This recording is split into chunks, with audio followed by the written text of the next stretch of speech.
Olá, turma do 10º semestre, como vocês estão? Estão conseguindo acompanhar o conteúdo que tenho apresentado para vocês através das videoaulas? Tem dúvida?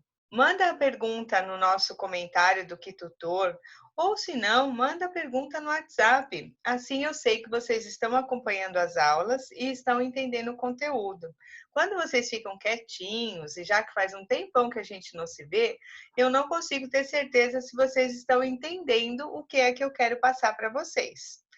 Bom, vamos continuar o nosso assunto. Semana passada, nós conversamos sobre o início de tudo do meio ambiente artificial. Estão lembrados? Nós conversamos que, para que possamos doutrinariamente conceituar meio ambiente, nós separamos em meio ambiente natural, artificial, cultural e do trabalho. Neste momento, nós estamos estudando meio ambiente artificial, que está relacionado diretamente às cidades, em decorrência da maior parte das pessoas viverem nas cidades.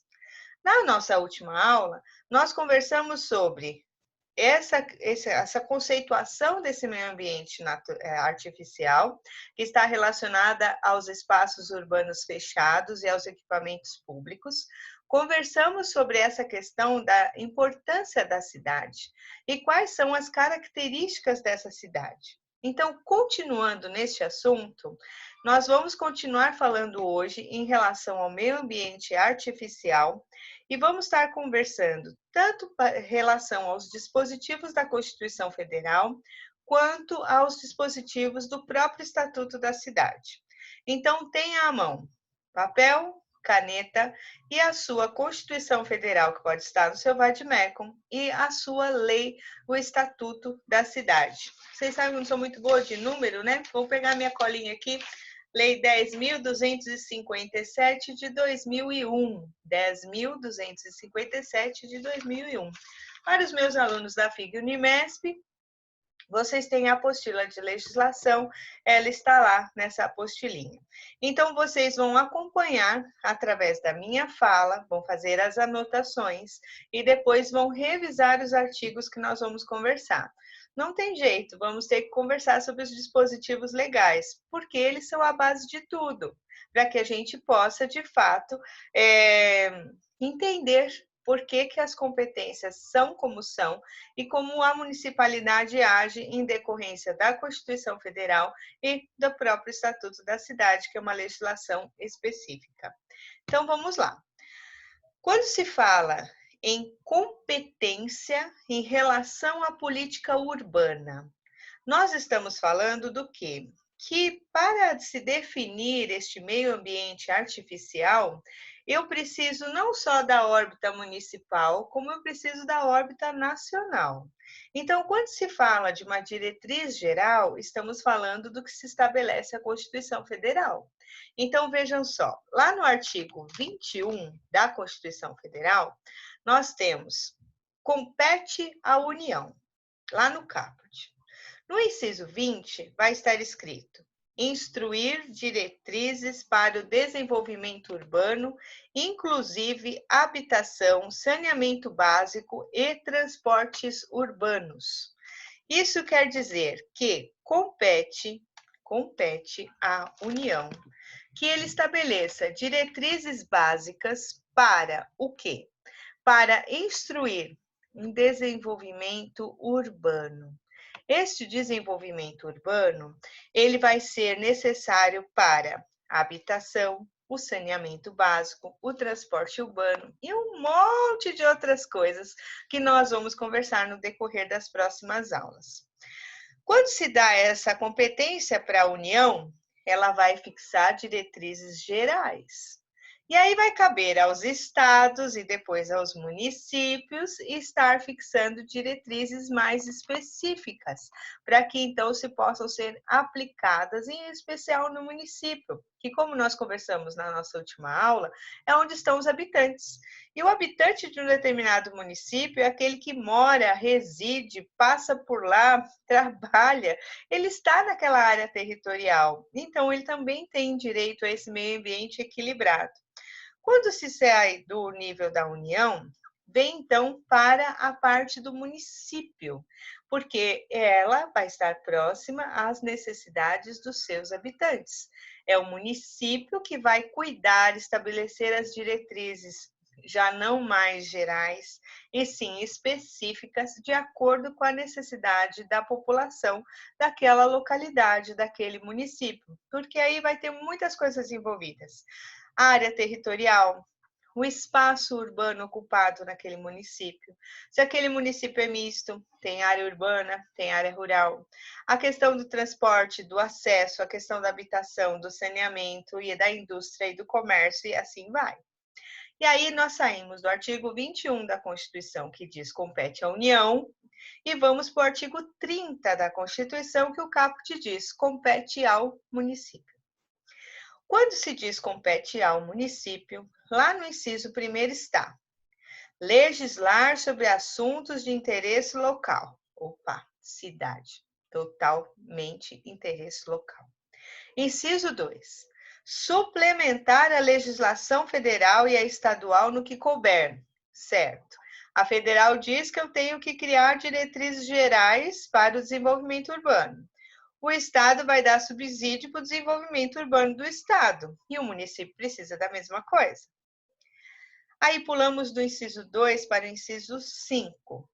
Organizar e prestar diretamente ou sob regime de concessão ou permissão os serviços públicos de interesse local, incluído de transporte coletivo que tem caráter essencial. Ah, professora, então por isso que as companhias de abastecimento de água, de luz, de gás, a de coleta de lixo, elas são concessionárias ou permissionárias? Perfeitamente. Assim como acontece com as empresas do transporte público.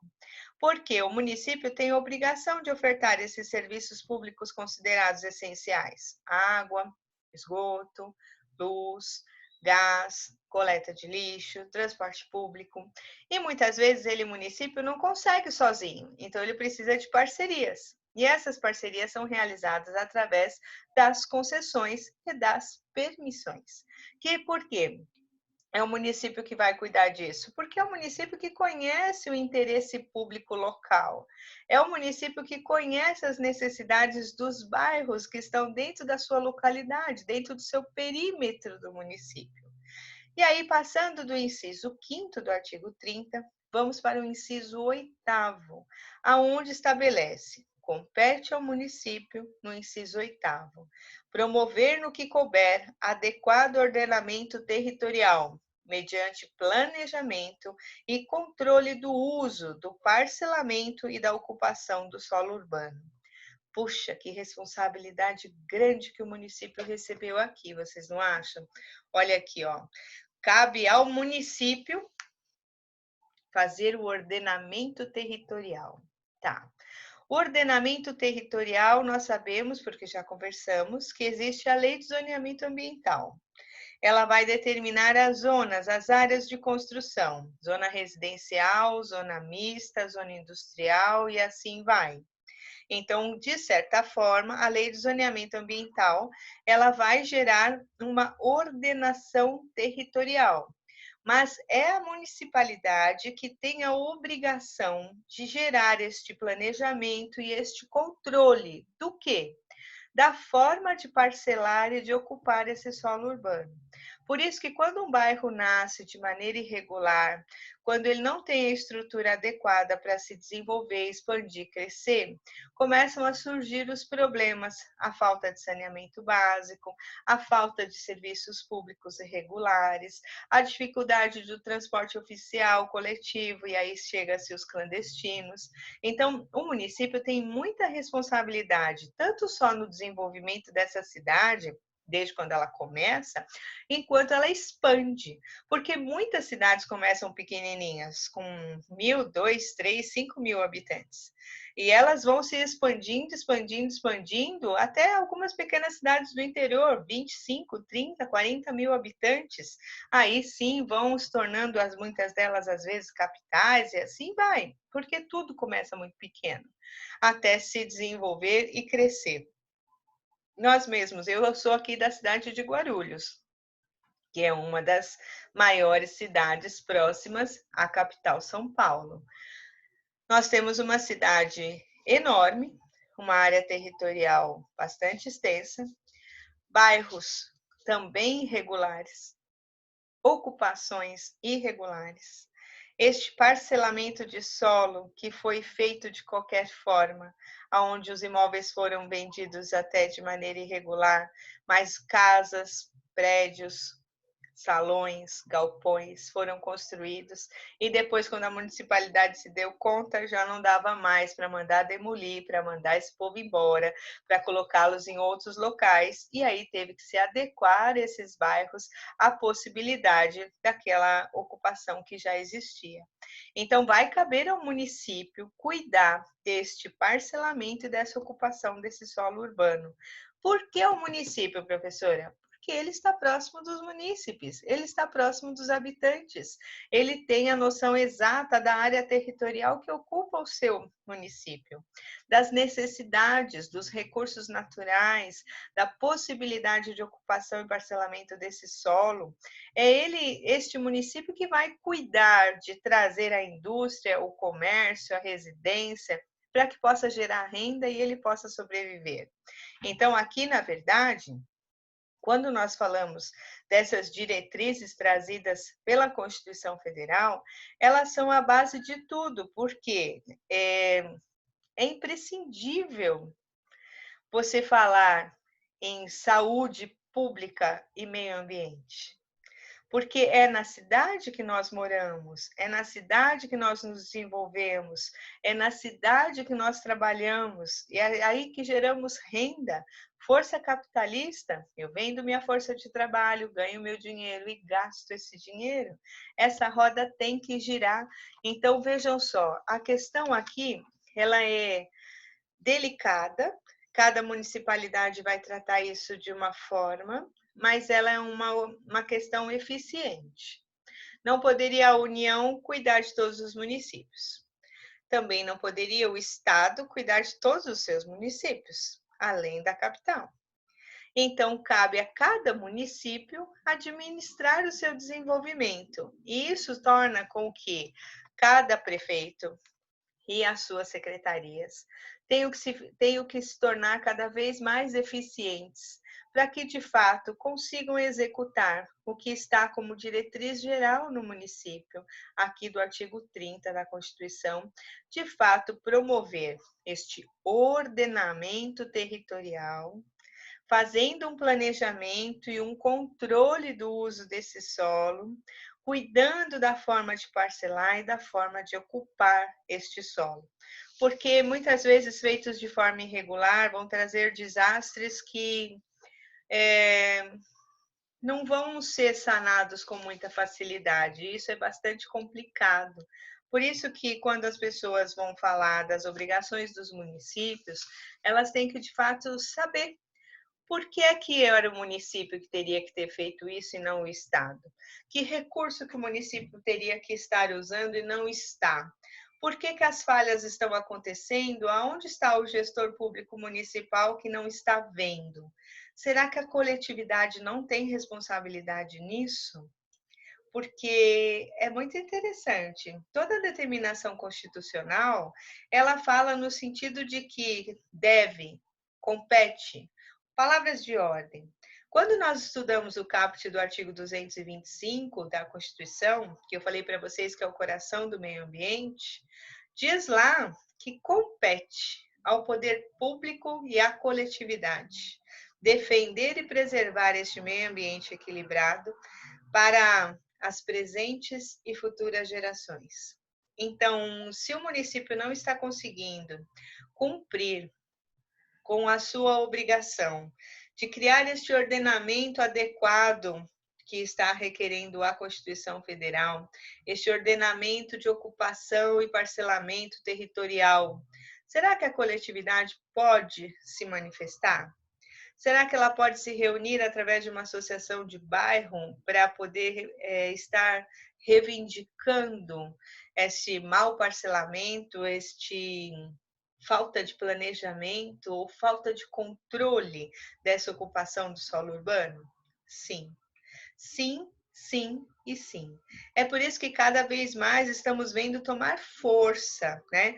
Através da Lei de Ação Civil Pública, tomar força essas associações e fundações que tenham por finalidade a ordem urbanística em especial, juntamente com o Ministério Público, agindo em ações civis públicas, ações coletivas, aonde a coletividade manifestando de maneira legítima vem exigir que este poder público municipal cumpra com as funções já estabelecidas desde a Carta Magna, desde a Constituição Federal e também de outras legislações, como o Estatuto da Cidade e outras leis municipais que vão tratar do desenvolvimento urbano.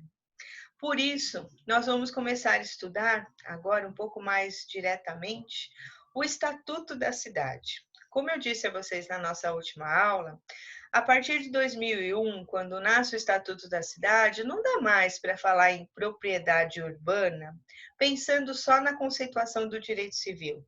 Precisamos ampliar os nossos horizontes mentais e principalmente jurídicos, porque a propriedade passa a ter uma função social, uma conotação bastante diferente daquela que aprendemos apenas nos conceitos básicos do direito civil. E por aí vem a história da ordem urbanística.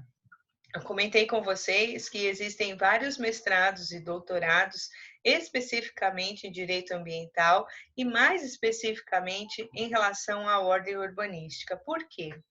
O Estatuto da Cidade, ele fez o seguinte: quando ele cria esta ordem urbanística, ele passou a integrar valores e bens a serem defendidos por uma coletividade, um grupo, uma classe, uma categoria de pessoas. Ou seja, vamos precisar da ação civil pública, que é a Lei 7.347/85. 7.347/85. Ao término das nossas aulas sobre meio ambiente artificial, eu vou trabalhar com vocês a Lei de Ação Civil Pública, que ela é requerida em diversos concursos aonde direito ambiental consta do edital. Na OAB, geralmente eles ficam fixados nas duas questões que caem de direito ambiental, mais no conteúdo de direito material. Mas quando você vai fazer qualquer outro concurso que cai legislações específicas, a Lei de Ação Civil Pública ela é sempre requisitada, por isso é muito importante. Até porque, para se aplicar o direito material, direito ambiental, eu preciso do direito processual. Então, eu vou ter como subsídios o processo civil e a Lei de Ação Civil Pública. Se for relacionado ao consumo, também vou ter o Código de Defesa do Consumidor. Mas só que nós estamos falando de desenvolvimento urbano, de planejamento e ocupação de solo urbano, aonde a municipalidade recebe ordem constitucional. E a partir dali, outras diversas legislações que estabelecem as suas obrigações. Caso não sejam cumpridas ou estejam sendo realizadas de maneira displicente, sem programação, sem êxito, com desperdício de dinheiro público, cabe o quê? A ação civil pública. Mas neste momento, nós não vamos focar nela, nós vamos focar no Estatuto da Cidade. Vamos entender primeiro o que é essa ordem urbanística. Então, quando vocês abrirem aí o seu estatuto, no artigo 1º, então vamos lembrar, Estatuto da Cidade é a Lei 10.257 de 2001. No seu artigo 1º, parágrafo 1º, nós temos o conceito de ordem urbanística.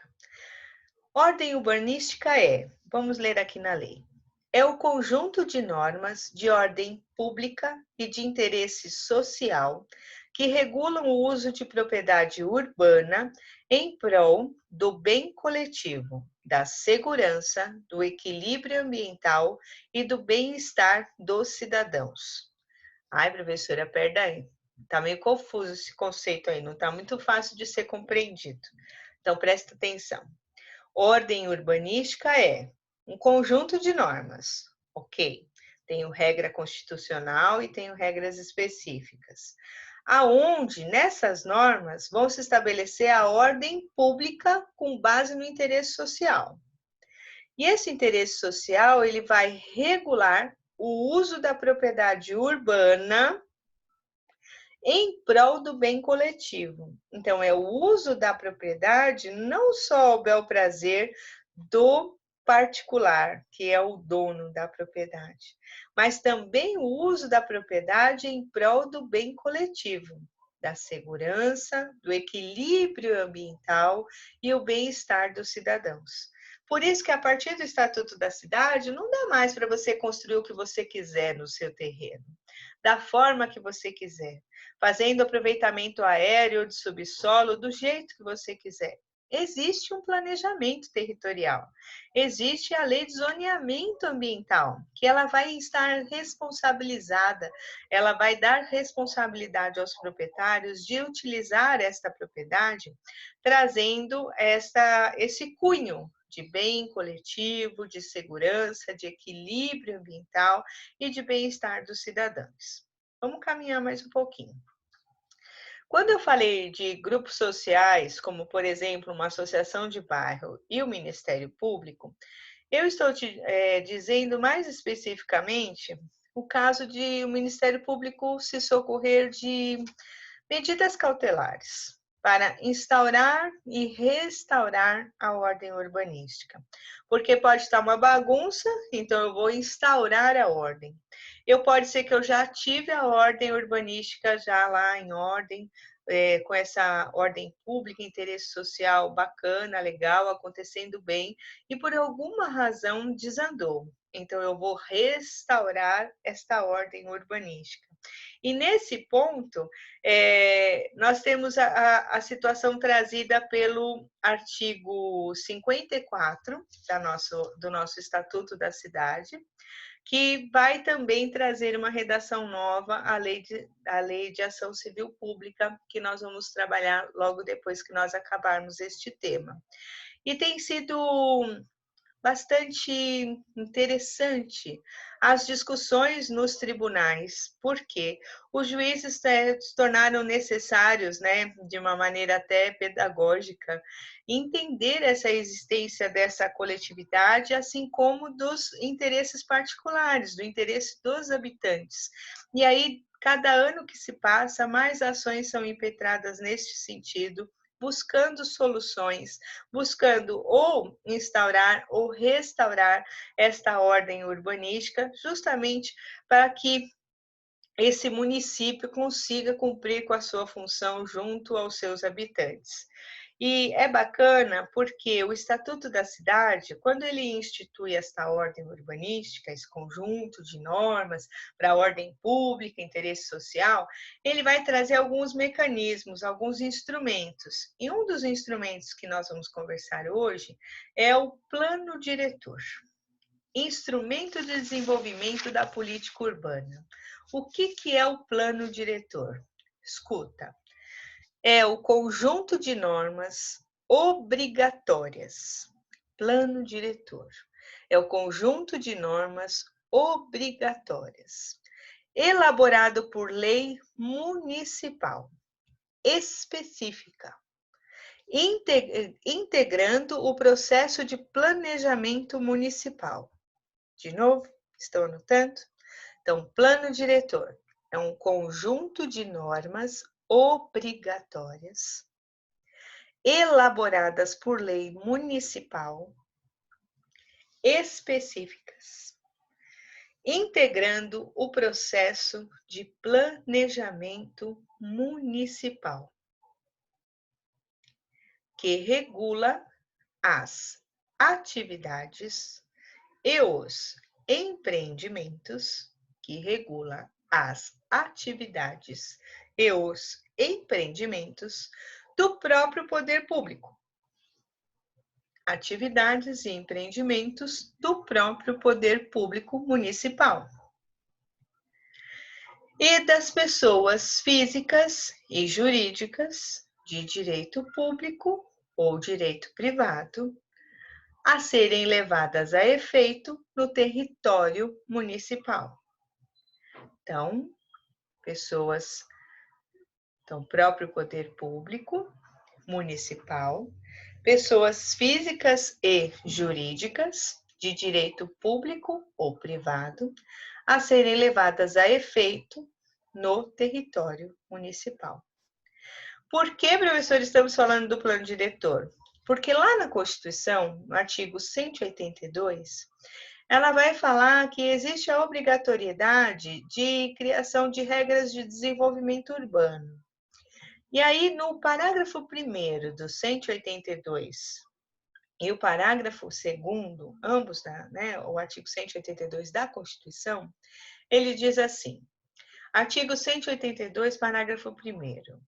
O plano diretor, aprovado pela Câmara Municipal, obrigatório para cidades com mais de 20.000 habitantes.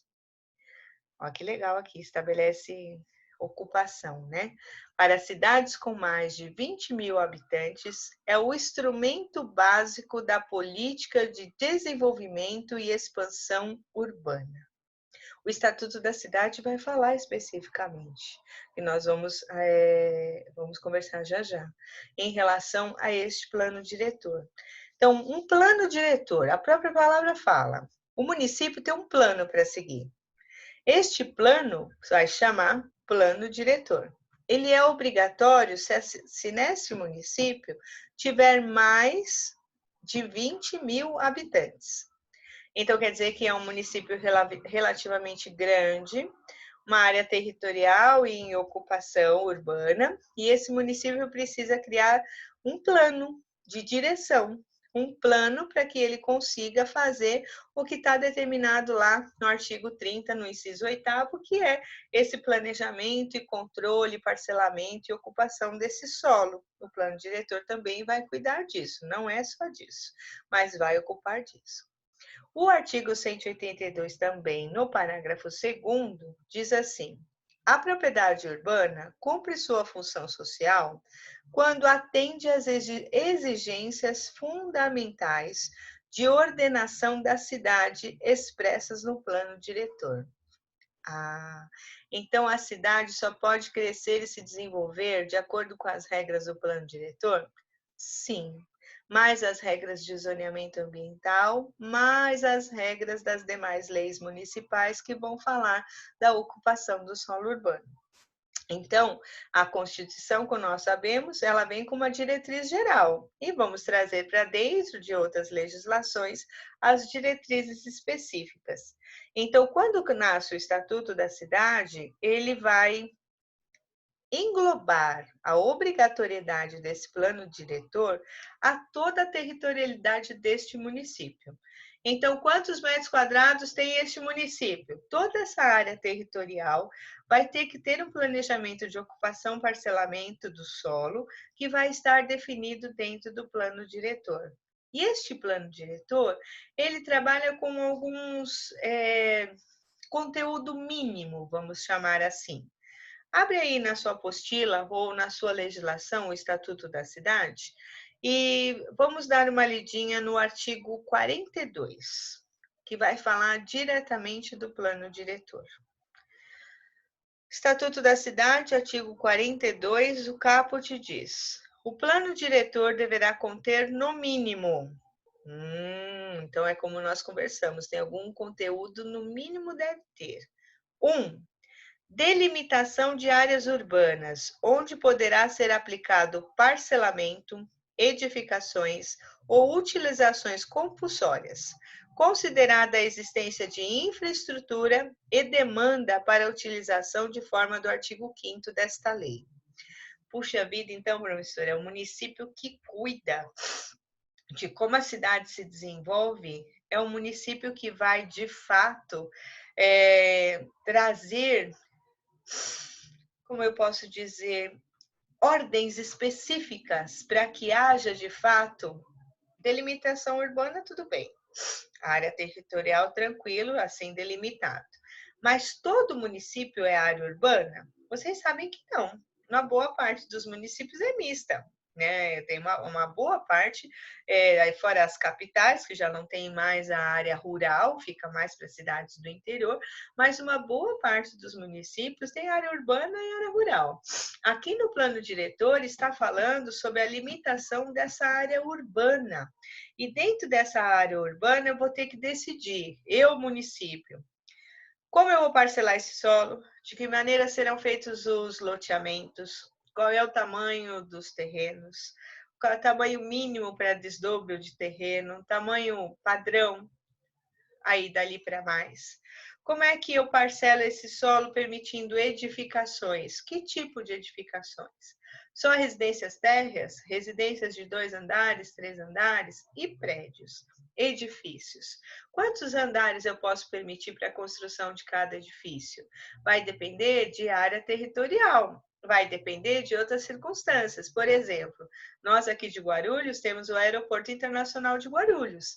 Isso quer dizer que traz uma limitação relativamente forte em relação ao parcelamento e edificações e construções nos bairros que estão no entorno do aeroporto de Guarulhos, porque eu não posso fazer aproveitamento do solo aéreo por conta das rotas dos aviões. Então, prestem atenção que este plano diretor, ele vai efetivamente fazer o quê? Ele vai efetivamente trazer regras que devem ser aplicadas para que haja, então, este parcelamento, esta edificação, este aproveitamento e utilização desse solo urbano.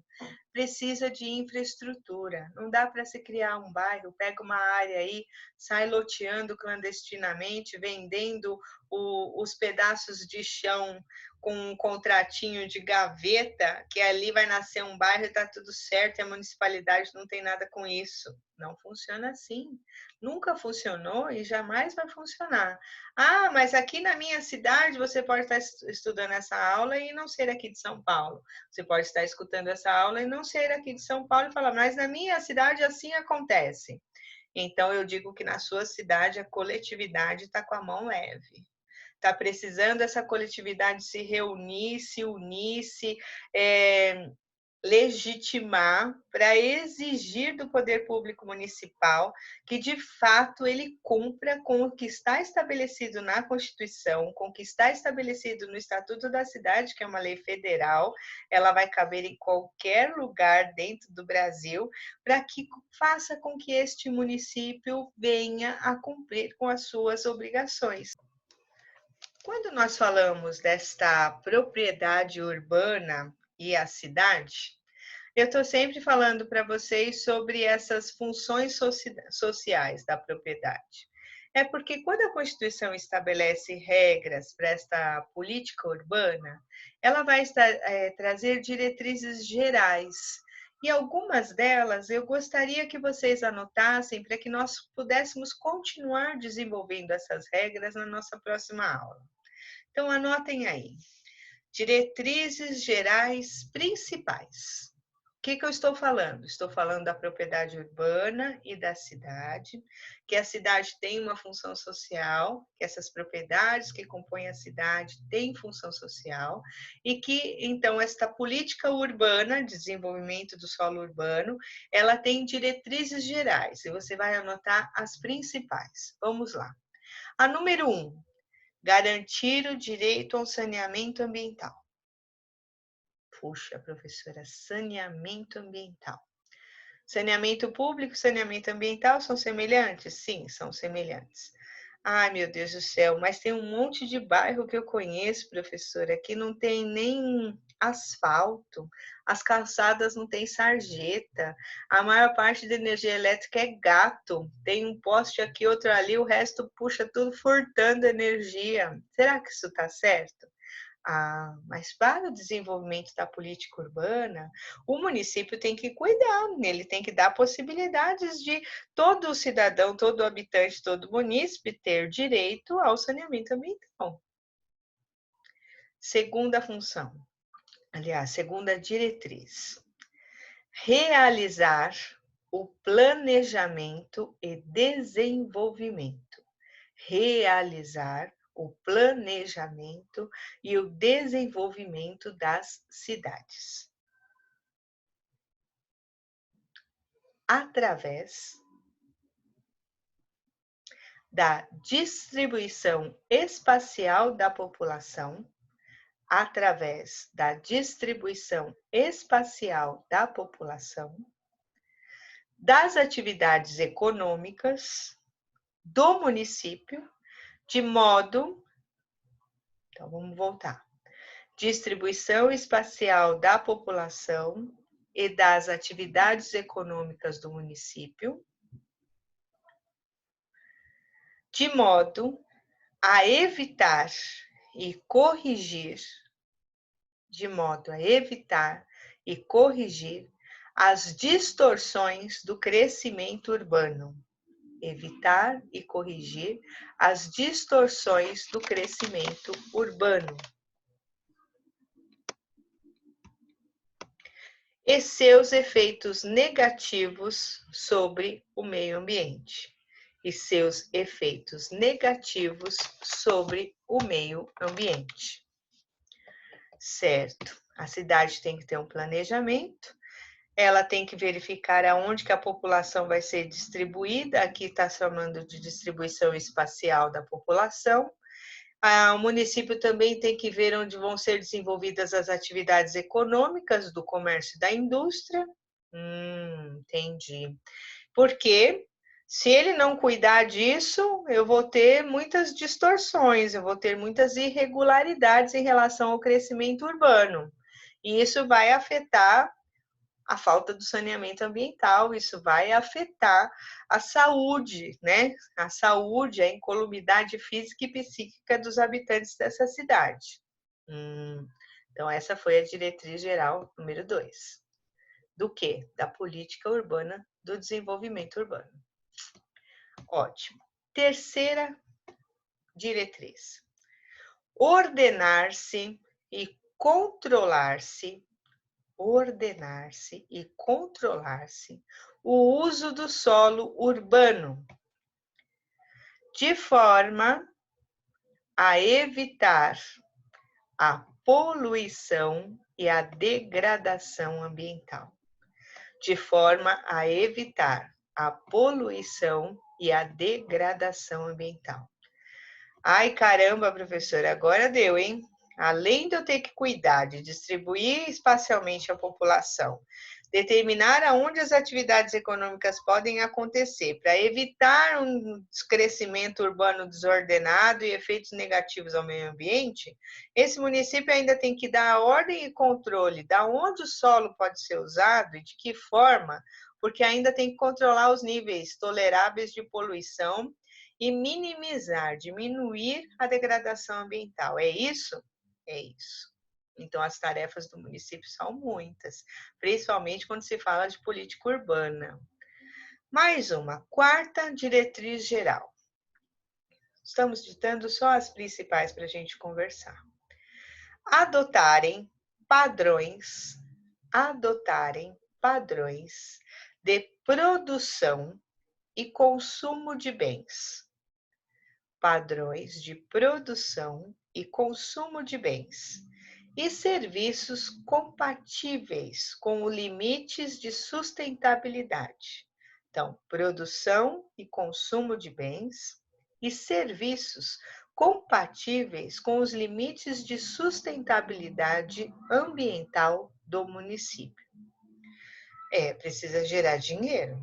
Para gerar dinheiro, eu vou precisar fazer o quê? Cuidar da indústria, cuidar do comércio, cuidar do prestador de serviço, porque é através dessa constância é que vai gerar a renda para se manter o município vivo. Então, está entre as funções, as diretrizes principais deste plano de política de desenvolvimento urbano, cuidar desses 4 itens.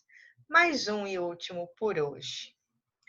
Proteger, preservar e recuperar. Proteger, preservar e recuperar o meio ambiente natural e construído.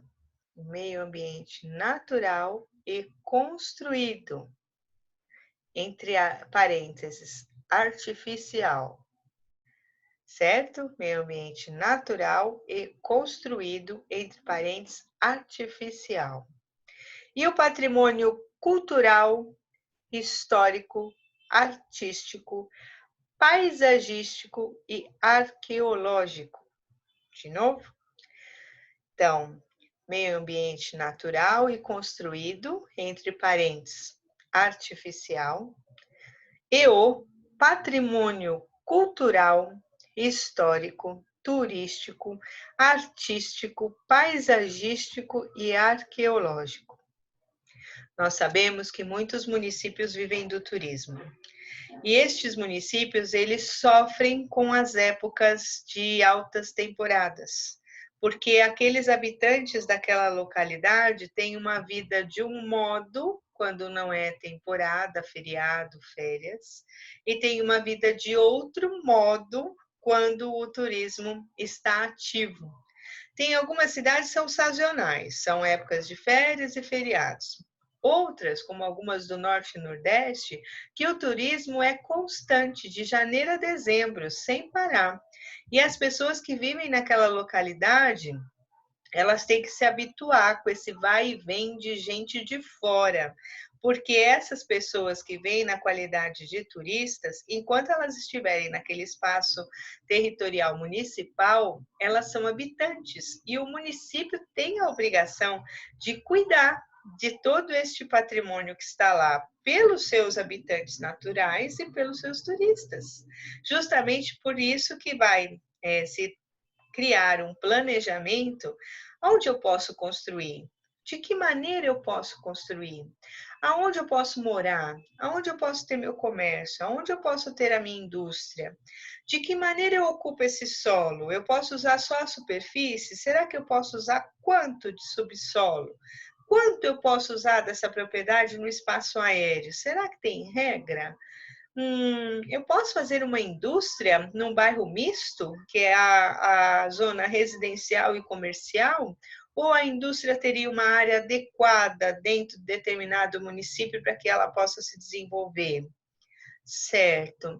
E aí eu produzo, eu tenho a indústria, a fabricação, eu produzo, como é que eu coloco no mercado de consumo? Meus caminhões têm que escoar a produção da minha fábrica. Eles vão escoar por onde? Por rodovias, por avenidas, por ruas, pequenos acessos? Como vai funcionar? Porque eu preciso vender o que eu produzi, assim como o prestador de serviços também precisa entregar o serviço comprado. Existem limites? Como que vai ser feito esse controle dessa poluição? Como é que vai ser feito este controle da degradação ambiental? De que maneira esses efeitos negativos ao meio ambiente são calculados? São fiscalizados? São executados? Quanta pergunta! Por isso que às vezes eu fico, às vezes não, sempre, fico muito brava quando eu vejo as pessoas que não têm conhecimento técnico, jurídico, legal, estarem criticando a municipalidade pelas suas atitudes, sem estar verificando na lei se de fato ela está descumprindo ordens vindas da Carta Magna ou de demais legislações referente àquele aspecto. Isso me aborrece bastante, porque não é fácil o controle municipal. Nós estamos falando do aspecto desta política de desenvolvimento urbano. Tudo acontece dentro da cidade. Há necessidade constante e vigilante do chefe O prefeito, assim como seus secretários, os seus gabinetes, as suas secretarias, elas têm que estar sempre trabalhando em conjunto para que se consiga, de uma maneira harmoniosa, estar se desenvolvendo este plano diretor, este plano que foi fixado para que a cidade possa crescer, para que a cidade possa se desenvolver, trazer o quê? Uma cidade ela é bem conhecida e bem respeitada quando esse município tem este planejamento, ele é levado em consideração. Existe aí uma realidade política, social, econômica, que este município ele leva em consideração, sim, os seus ecossistemas, aonde está a sua bacia hidrográfica, onde estão os seus rios, os seus córregos, os seus afluentes, aonde está esse meio ambiente natural que precisa ser protegido, o que eu posso utilizar, o que eu não posso utilizar, e assim por diante. A gente ainda falando do plano diretor, nós temos vários artigos dentro do Estatuto da Cidade que, a partir de agora, das nossas próximas aulas, nós vamos trabalhar com bastante carinho, porque é a legislação que diretamente interfere nas tarefas da municipalidade. E aí vem a palavra, né? Plano diretor. O que é um plano diretor? É um plano para a direção deste município, o que deve ser feito para que ele possa ser desenvolvido de maneira adequada e eficiente. Está na lei e nós, como operadores do direito, temos obrigatoriedade de conhecer a lei e de entender por que as coisas são assim. Não é fácil se criar e nem se manter uma política de desenvolvimento urbano, mas é perfeitamente possível com a participação do poder público municipal, estadual, federal e da coletividade. A coletividade não pode ficar omissa. Desde 2001 se traz aí diversas tarefas para que a coletividade possa auxiliar o poder público municipal na realização das suas competências. Bom, por hoje vamos ficar por aqui, mas na próxima aula vamos estudar desde o artigo 1º do Estatuto da Cidade e vamos enfatizar mais uma vez essa questão do plano diretor, continuando a falar sobre ele. Obrigada pela sua atenção, até a nossa próxima aula.